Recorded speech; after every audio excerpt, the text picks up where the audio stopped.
Welcome to this class on fluid mechanics, and we will talk about differential flow analysis today, and we will start deriving the differential equations of motion for fluid flow. In the last class, we had seen what we called as semi-differential control volumes, that is control volume of length or of dimension delta x, which was very small, along one direction, and lumped in the other direction. And in that problem, the other direction was y. And then when we did the applied Reynolds transport theorem, whether it was for mass or momentum, each of these gave us a differential equation of variation of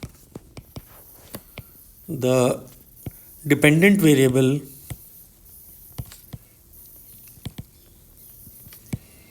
with x, the differential direction, and maybe t. Now, let us see a typical what the difference between analyzing a problem using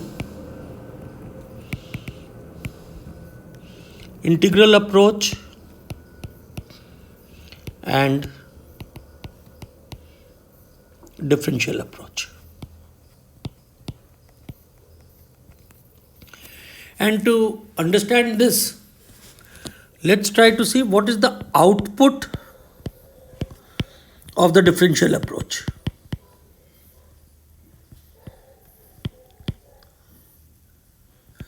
The output of the differential approach is that first we get a differential equation for either, let's say, velocity, pressure, temperature, density, depending on which are our variables.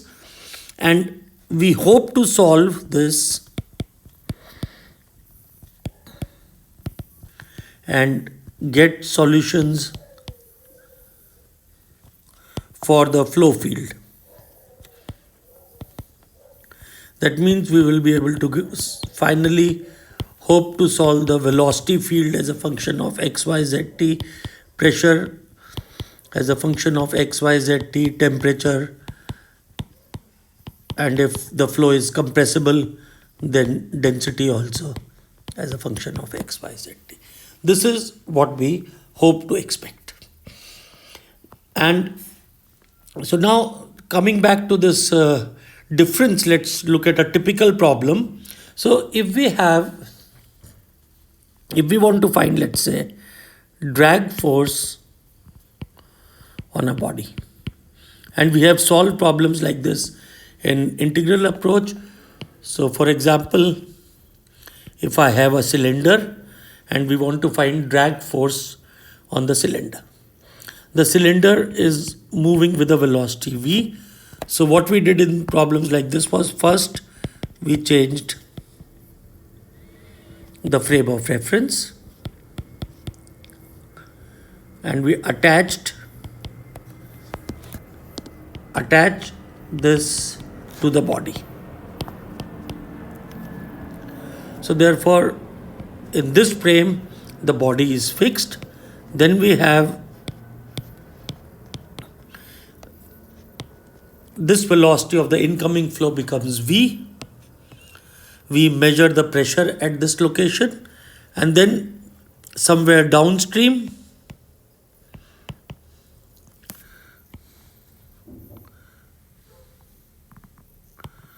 we measure at downstream location. I'm showing this measure velocity and pressure downstream.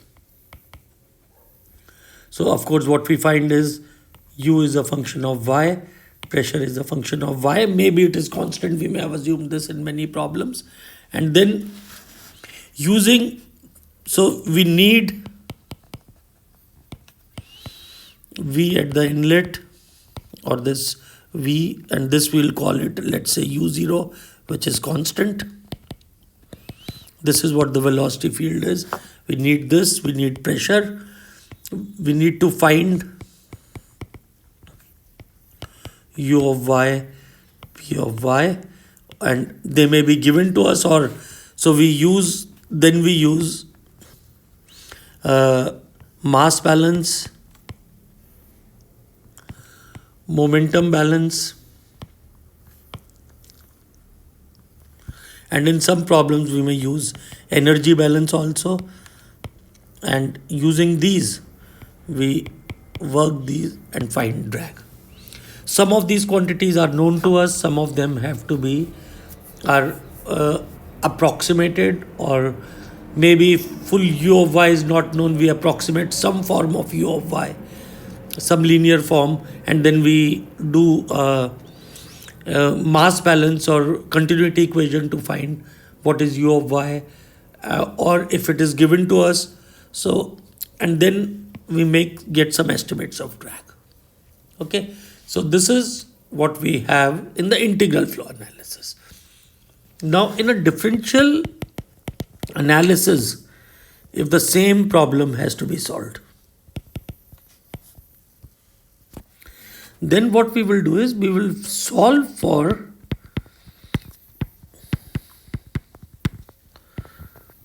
the whole domain.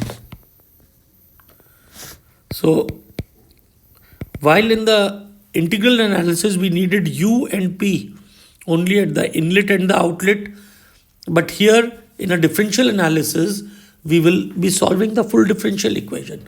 So eventually the output will be u and p, but here also in order to solve a differential equation we will need initial and boundary conditions.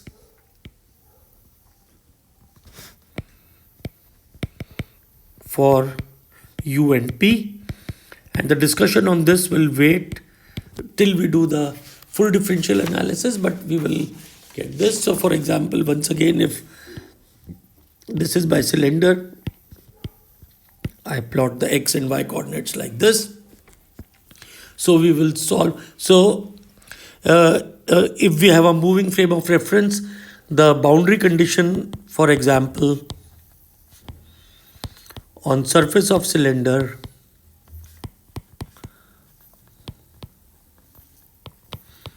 velocity will be 0. Now notice we cannot use a single 1D approach to solve problems like this.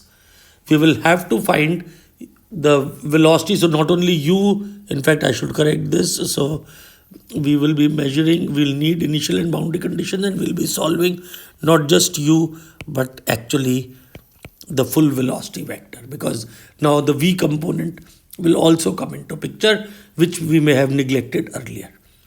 So now once we solve for this, so the boundary condition, for example, as I said, on the surface of the cylinder was v is equal to 0 at infinity. For this particular problem, velocity will be equal to u0i and pressure is equal to p infinity. And so surface of the cylinder here, the boundary. So then once you have solved this, how do we get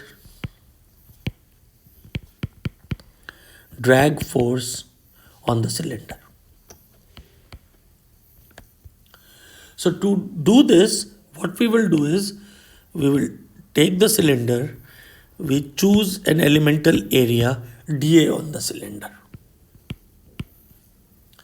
and then the drag force is the net force exerted by the fluid in the x direction. and this net force is because of pressure and because of viscous forces. So therefore, because we know pressure and we know the velocity vector as a function of xy, we will relate viscous forces to the velocity vector. In a simple case, we have seen this, we get it using Newton's law of viscosity. We will look at the full version of this a bit later. So therefore the shear stress, what we said was tau nt is equal to mu dvt by dxn. So relations of this type, and then we integrate. So this is our dA, this is the normal direction. So we will take minus P and dA. This will give us the normal force when we integrate it over the entire cylinder, and integral of shear stress times dA. So this will be basically will give us the force due to shear stress. So on this, before integrating, we will take x and y components of the surface forces on dA, and then we add them up for the entire surface.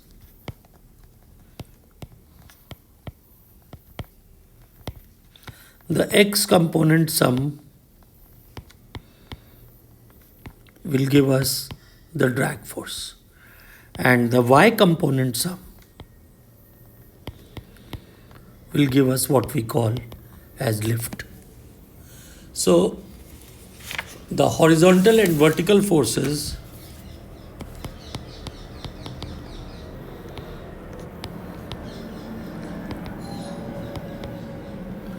on the cylinder can be found. So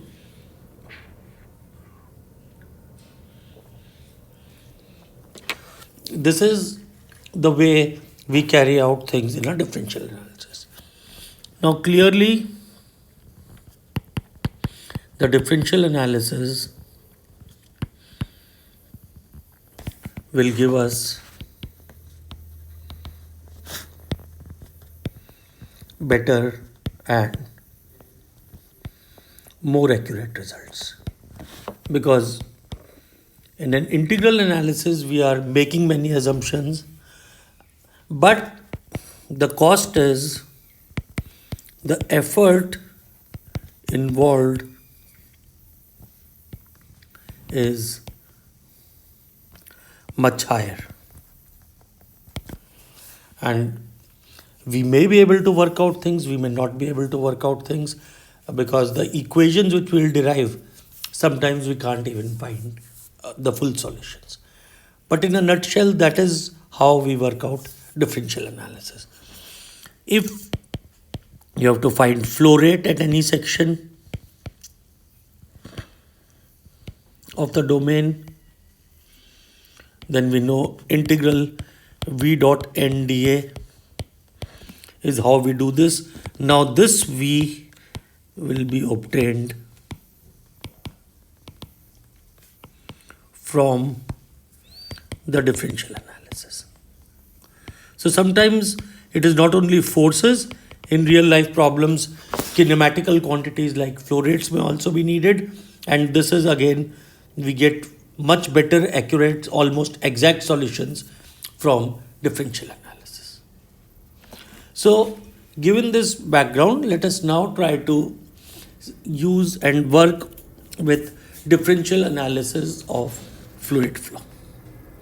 So the first thing which we will do in differential analysis is we will look at the differential analog of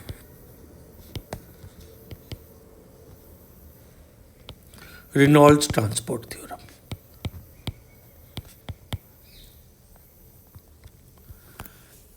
So,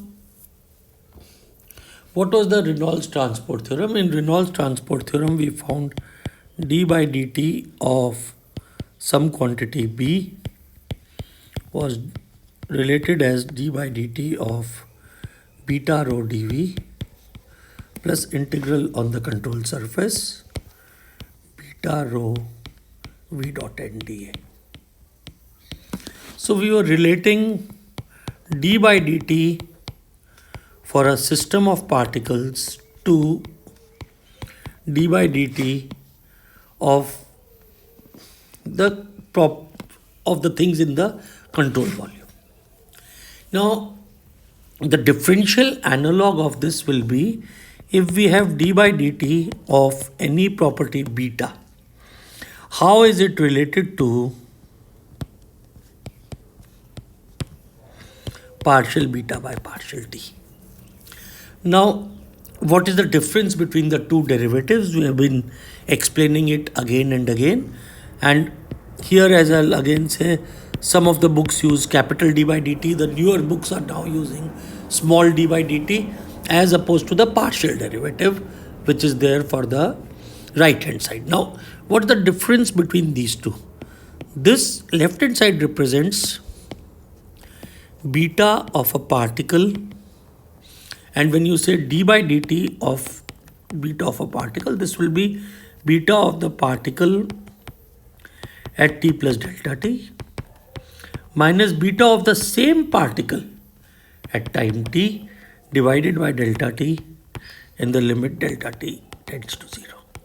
So here this beta which we are talking of is of a particular particle. When we take partial beta by partial t, any partial means we have kept x, y, z constant.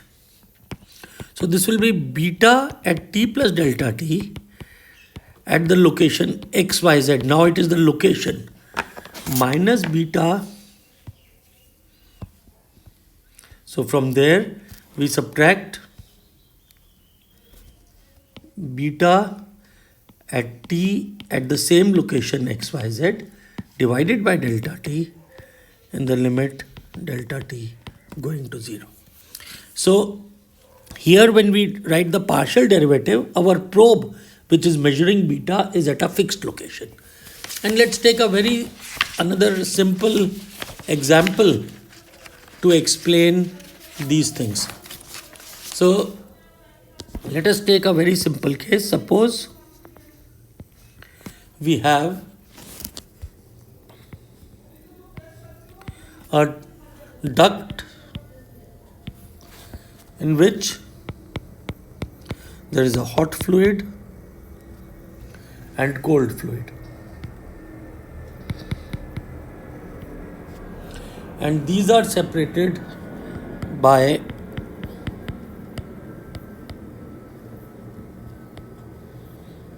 a movable plug which has some velocity, let us say. So the plug separates hot and the cold chamber. The fluid on the left side of the plug has T is equal to T1, which is higher, and fluid on the right side has T is equal to T2, which is lower.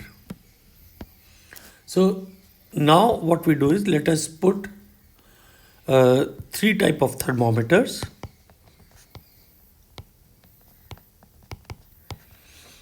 we put a thermometer at location A.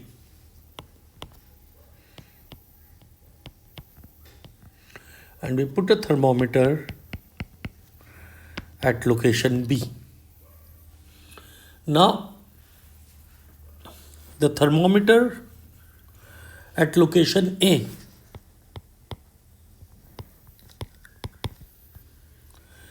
it measures the temperature. Let's draw a graph of temperature versus time. What will be the temperature measured by this thermometer at location A? It will measure a temperature which is equal to T1. This thermometer keeps on measuring the temperature at location T1. The thermometer at location B, it measures, so here it first measures the temperature T2, but as the plug moves in, after some time, once the plug crosses it, it measures the temperature T1. So this is the thermometer B. It measures temperature which is given like this. But if I put a thermometer, and let me call this C, and the thermometer at C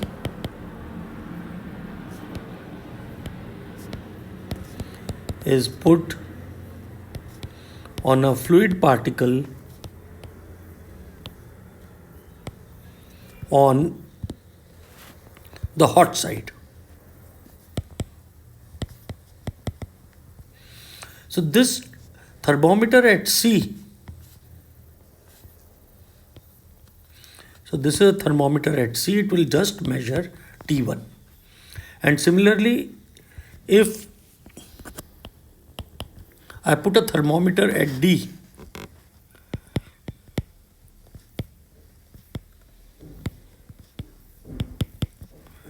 and measure the temperature, this thermometer at D is put on a fluid particle on the cold side. So now this is attached to the particle.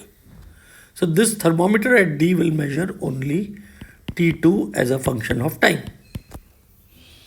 Now these are what are measuring, this is temperatures of a particle.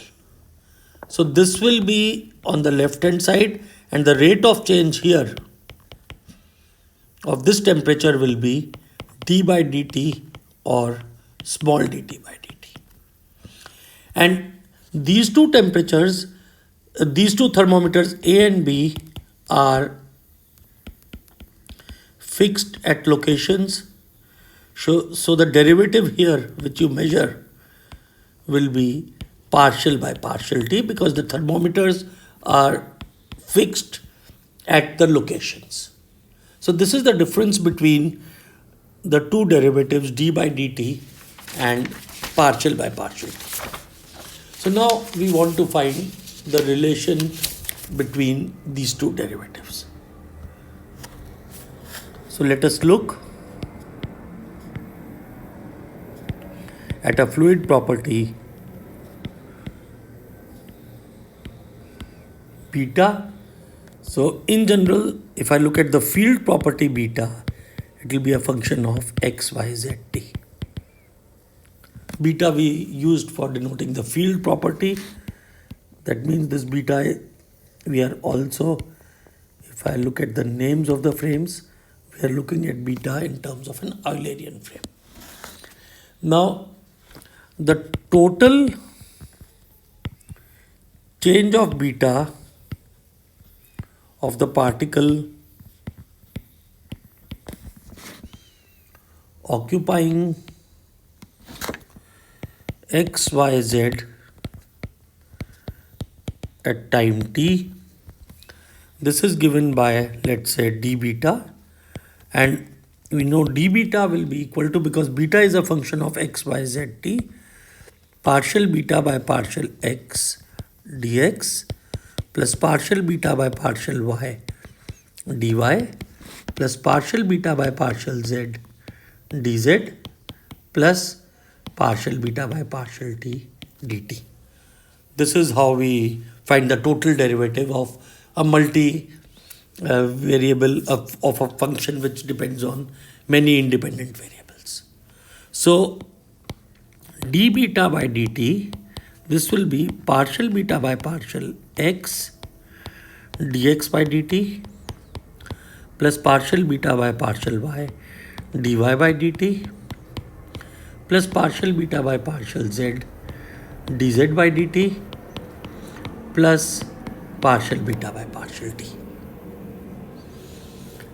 Now here, this is the left hand side is the rate of change of beta as measured by a probe which is at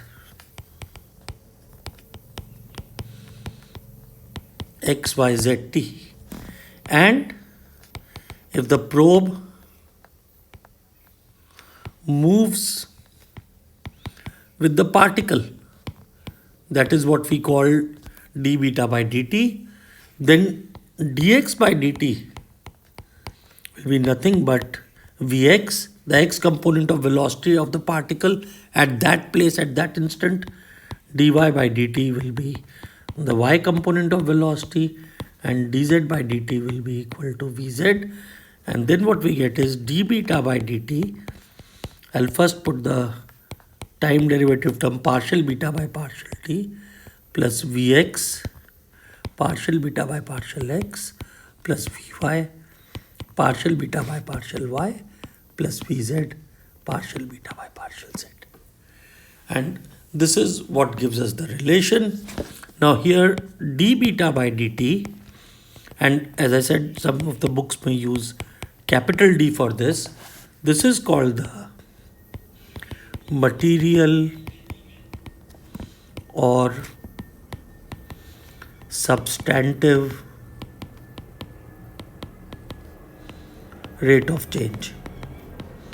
Obviously, these rate of changes are with respect to time. So this is d beta by dt, and partial beta by partial t, this is called the local rate of change. So this is what we have, and what we find is, let's look at this. So d beta by dt and partial beta by partial t, there is an extra term, and this extra terms which we have, so this vx partial beta by partial x plus vy partial beta by partial y plus vz partial beta by partial z, these terms, these are happening, this comes because the particle is moving, and sometimes these are referred to as the convective rate of change of beta. Now there may be, we can use different notations. Sometimes when velocity, I will use vxi plus vyj plus vzk, which I have used earlier, or we may also use ui plus vj plus wk. So in that form, then it becomes u times partial beta by partial x plus v times partial beta by partial y plus w times, so plus it becomes, let's just erase this, and then this becomes plus w times partial beta by partial z. So this is what is the convective rate of change. Now let us use it for Cartesian coordinates, and we can use we can express this in another way. We have we can write this convective derivative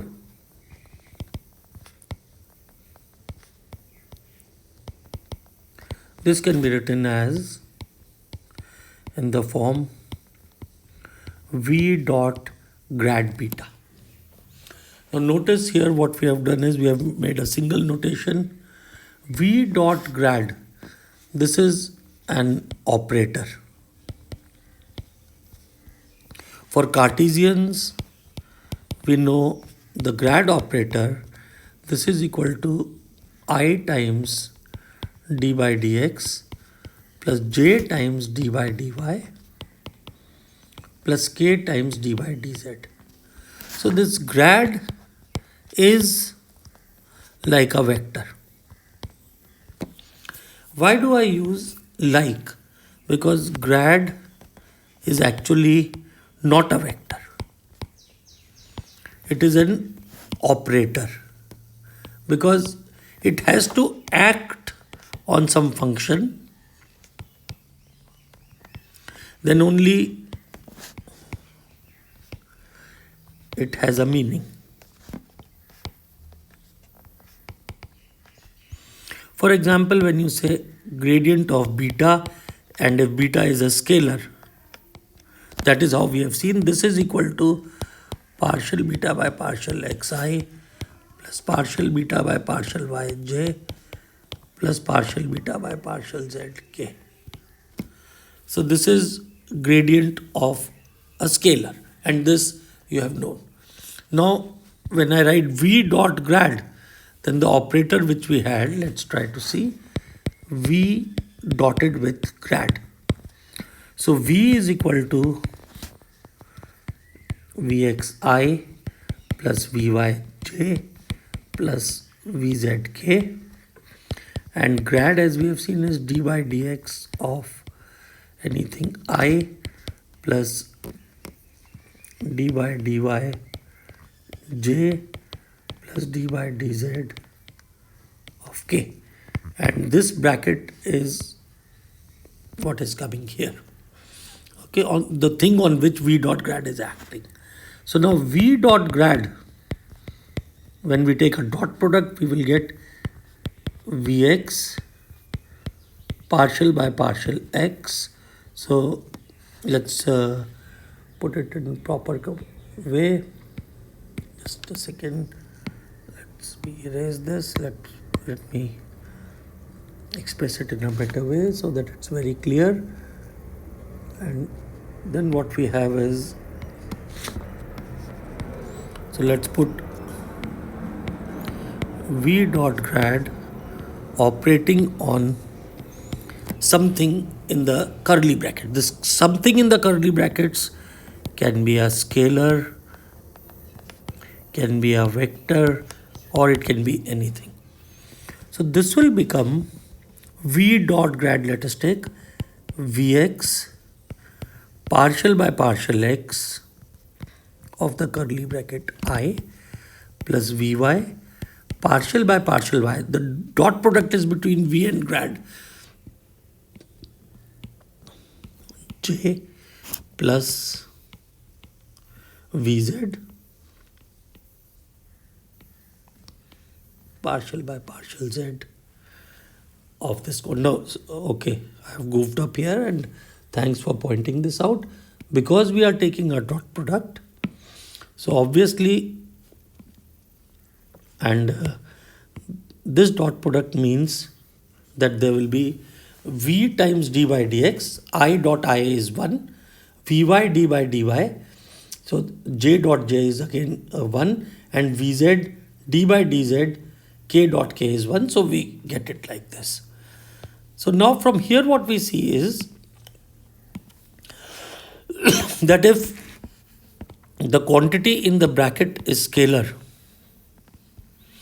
then v dot grad will also be a scalar.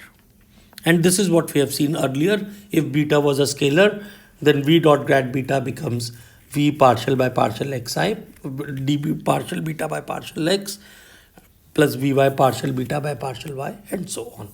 So if v dot grad is also a scalar if this quantity is a scalar. Now we have not seen how this acts on a vector. So let us say if beta is equal to v, which is a vector, then what will happen is this quantity in the curly brackets is a vector. So the eventual expression will also be a vector. And what we will get is, so if I do v dot grad operating on v, this will be equal to vx partial v by partial x plus vy partial v by partial y plus vz partial v by partial z.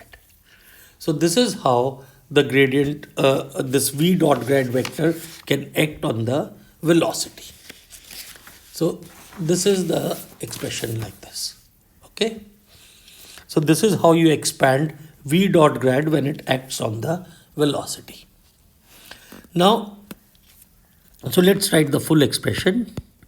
dv by dt, if beta is equal to v, this will be equal to partial v by partial t plus v dot grad operating on v.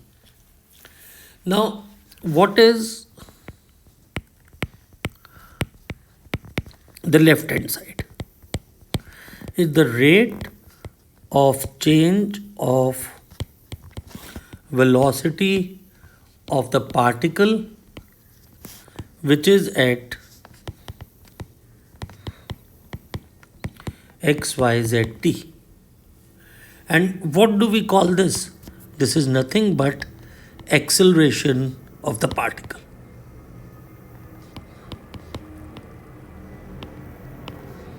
So therefore what we have is dv by dt, or acceleration of a fluid particle, is given by partial v by partial t plus v dot grad v. That means what we have is that even if partial v by partial t is equal to 0 in a flow field, particles can have acceleration which is not equal to 0, and that will come because of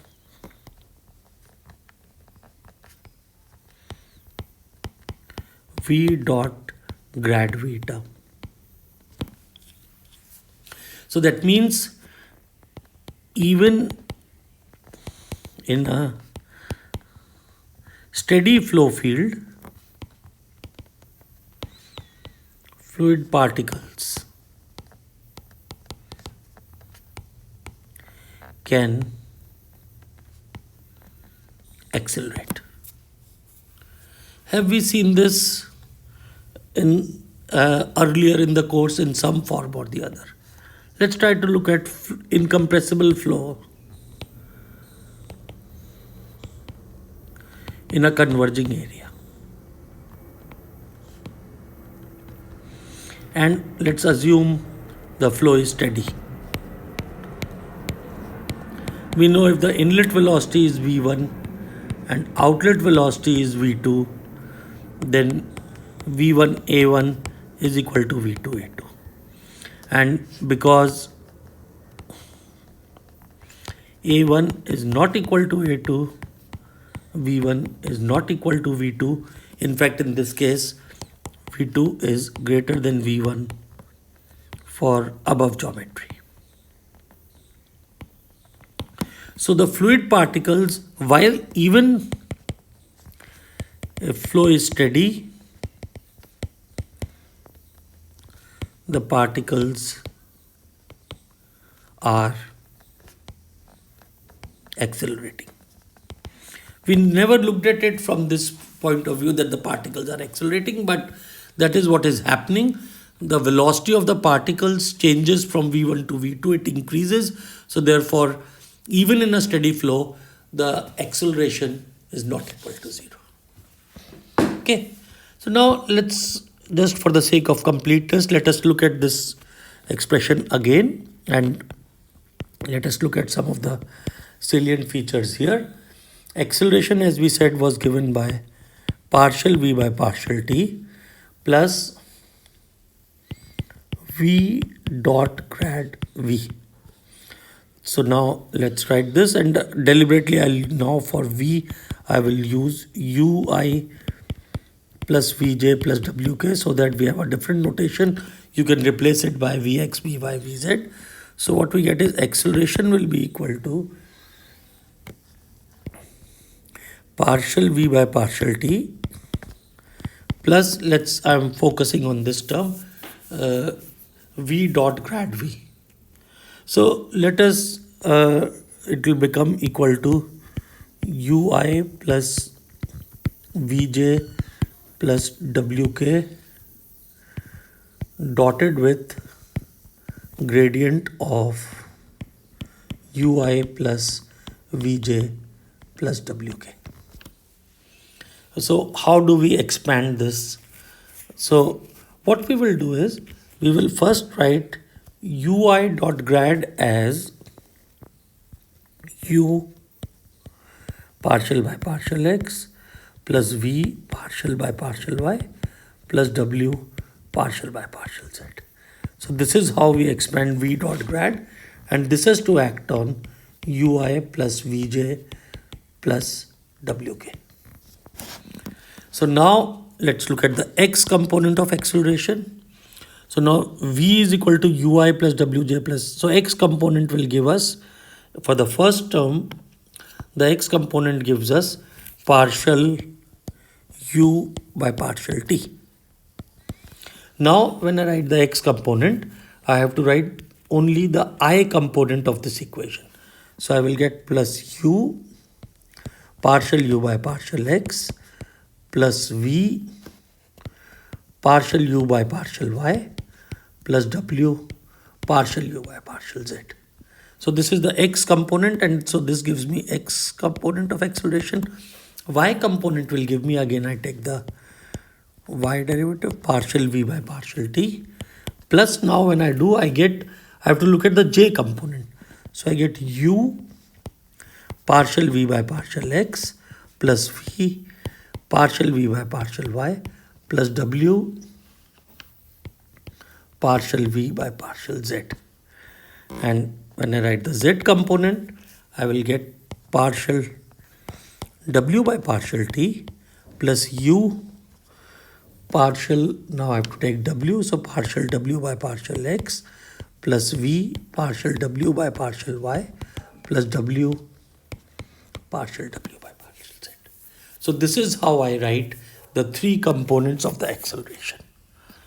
Now as we see, the left hand side is the material derivative of velocity, or the total derivative of velocity, and the right hand side gives us the Eulerian field velocity and its derivatives. Now the last thing which I want to discuss in this lecture before I quit is that when we now apply Newton's law for a particular particle, what we will get is MA is equal to sum of all the forces. Now when this is applied to a fluid field, that means for a fluid where the velocity is given in terms of the field variables u, x, y, z, t, I plus v, x, y, z, t, j plus w, x, y, z, t, k. When this is put here, then what you will get will be the acceleration will, mass times acceleration will become mass times these right hand terms. Now in the right hand terms we realize there are terms like u du by dx, u or v du by dy, w du by dz. These terms are, from an equation viewpoint, what we call as the non-linear terms. Why? Because the dependent variable is occurring not as a power 1 term.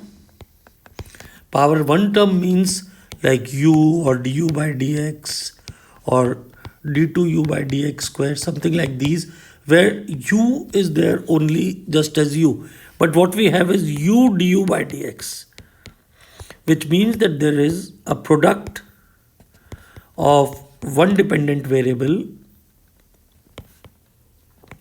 and another dependent variable. Now this may be the variable or its derivative.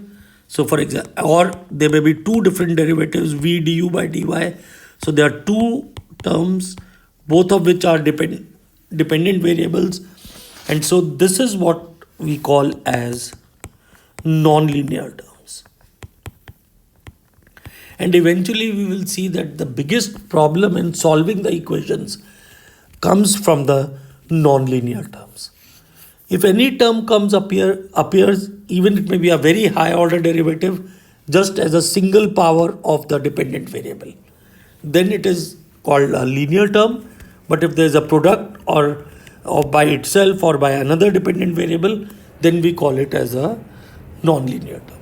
And acceleration, when we write it in terms of field variables, gives rise to non-linear terms. So this is the last thing which I wanted to discuss today. So with this we say goodbye for the class today.